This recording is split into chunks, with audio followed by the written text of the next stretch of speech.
Hello and welcome back to NewsX World. I'm Joshua Barnes and you're watching Focal Length, where we get you a briefing on topics from across the world. As Israel's Gaza offensive intensifies, international pressure mounts, with 25 countries calling for an end to the war. Despite warnings from the EU and UN about humanitarian collapse and legal consequences, Israel shows little sign of backing down. Benjamin Netanyahu's popularity has surged domestically, even amid legal and political challenges. The US remains publicly supportive, though questions linger about the limits of this backing. Meanwhile, diplomatic efforts, including those from US Envoy Steve Witkoff, may face difficulty in influencing Israel's strategy. Well, joining us now is Alon Pinkas, former Chief of Staff to Israeli Foreign Ministers Shlomo Ben-Ami and David Levi, a former political advisor to Ehud Barak and Shimon Peres. Pinkas served as Israel's Consular General in New York City from 2000 to 2004. A prominent foreign affairs analyst, he has contributed to major publications such as Haaretz, The Times of Israel and Al Monitor. Known for his candid views, Pinkas has written extensively on Israel's political landscape, particularly criticising the rise of ultra-nationalist ideologies in the government.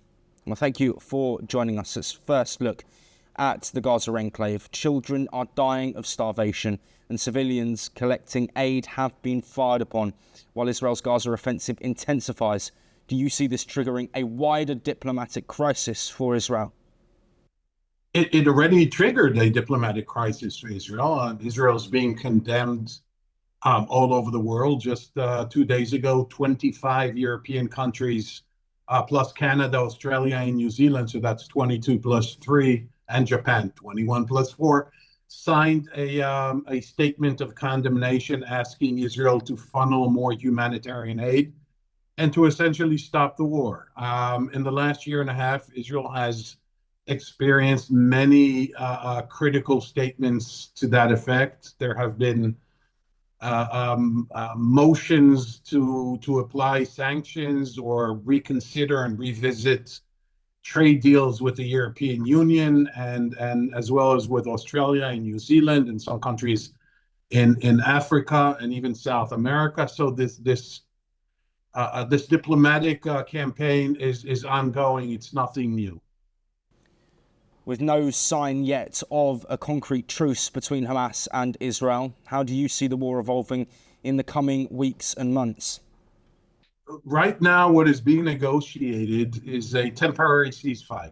According to the plan, which hasn't been accepted yet by Hamas, according to the plan, there is a 60-day ceasefire and only a partial exchange of hostages, 10 to be exact, out of the 20 that we know for sure, 21 perhaps, that we know for sure are alive in exchange for Palestinian prisoners. So even if that agreement reaches conclusion in the next few days, and we've been going off back and forth with this agreement for the better part of the last month, but let's assume it does reach some kind of fruition and conclusion in the next few days.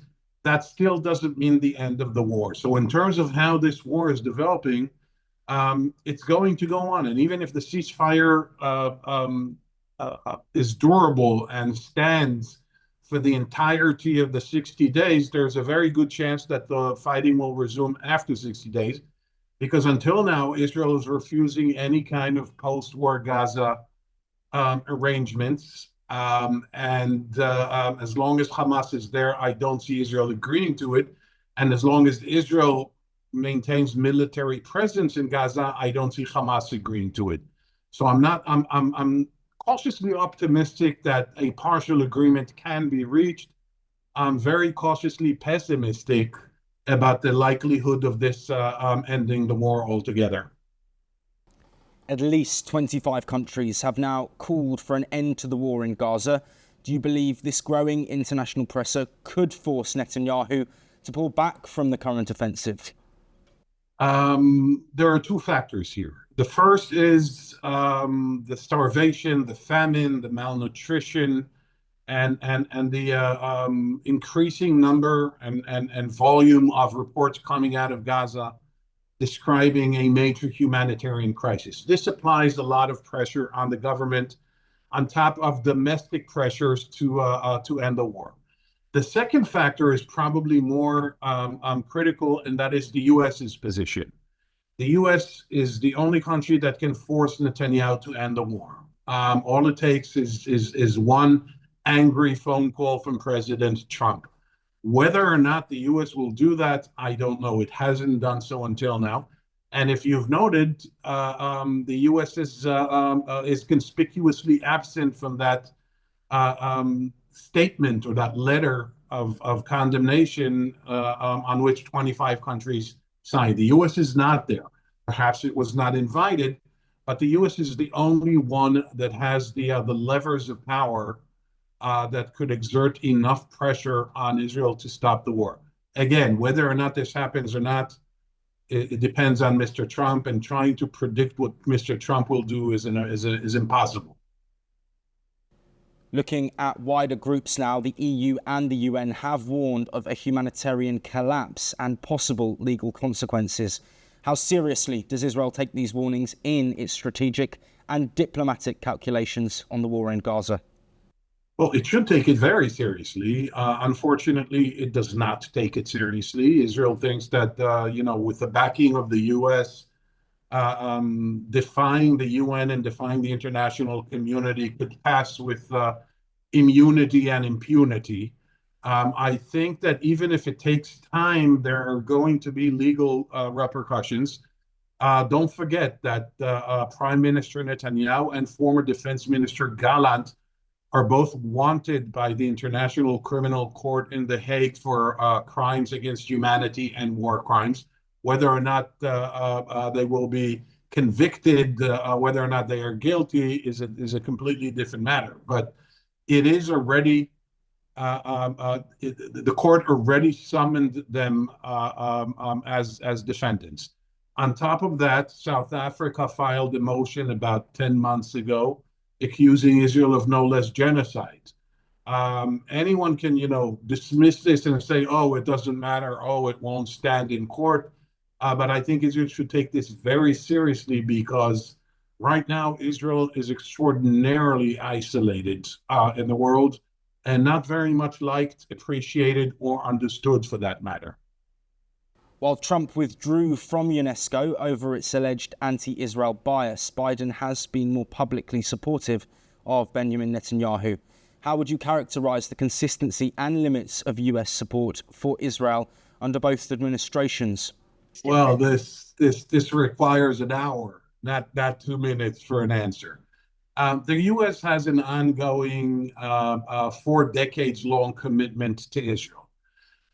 Even when Israeli policy is very different and even detrimental to what the Americans define as their interests, the U.S. is extremely careful not to incite or not to generate any kind of confrontation. That was the case with the Biden administration, that despite major differences of opinion and despite anger in the White House, the Biden administration publicly kept on supporting Israel and militarily funneled close to $20 billion worth of munitions and weapon systems and spare parts. The Trump administration supposedly remains committed to Israel, but Trump, as we all know by now, is unpredictable. He's unpredictable with alliances. He's unpredictable with tariffs. He's unpredictable in how he treats foreign leaders, whether it's Mr. Zelensky of Ukraine, the Prime Minister of Canada, the President of South Africa, and he even had his spats with Mr. Netanyahu.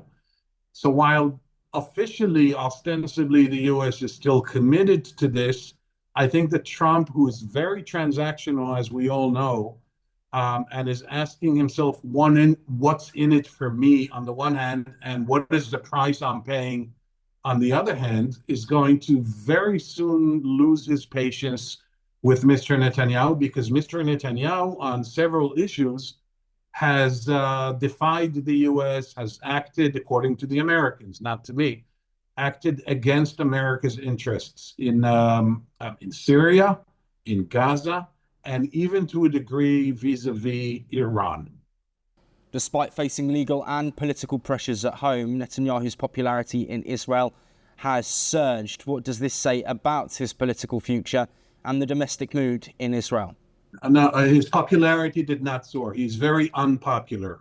Consistent polls show that 70% see him responsible for the debacle of October 7, 2023. That's the Hamas attack that began the war in Gaza. Over 70% think he should resign. 65% think he should not be running again. He did not even get a positive bump in the polls after the, at least the militarily successful, relatively successful attacks against Iran's nuclear facilities. So in terms of his political future, he has now three choices. A, you're right, he's facing a trial, and that is a major burden on his political career. His coalition remains stable, but there are signs of cracks. And a lot of this depends on how the war in Gaza progresses, if there's an agreement with the hostages or not. Writing a political or talking about the demise of Mr. Netanyahu's political career or writing a political eulogy about him is never a good idea, because he's shown resilience and political dexterity that got him out of trouble. Right now, I think he's in a very, very difficult situation. And the question is whether or not he will himself initiate an early election in very late 2025 or very early in 2026, which is just less than 6 months away. US Envoy Steve Witkoff is in Europe to push for a ceasefire and humanitarian access. How much real influence can Washington exert on Israel at this stage of the war?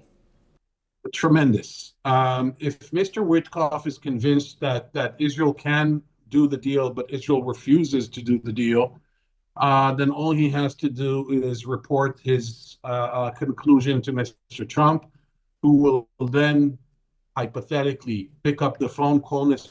Netanyahu, and blast him and demand that they stop. And if that happens, which I doubt, but if that happens, the war will stop.